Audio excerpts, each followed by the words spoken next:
gonna make low-carb leche flan.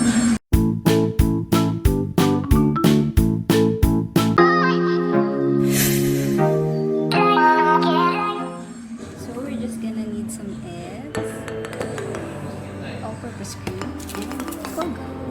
Okay, let's do this.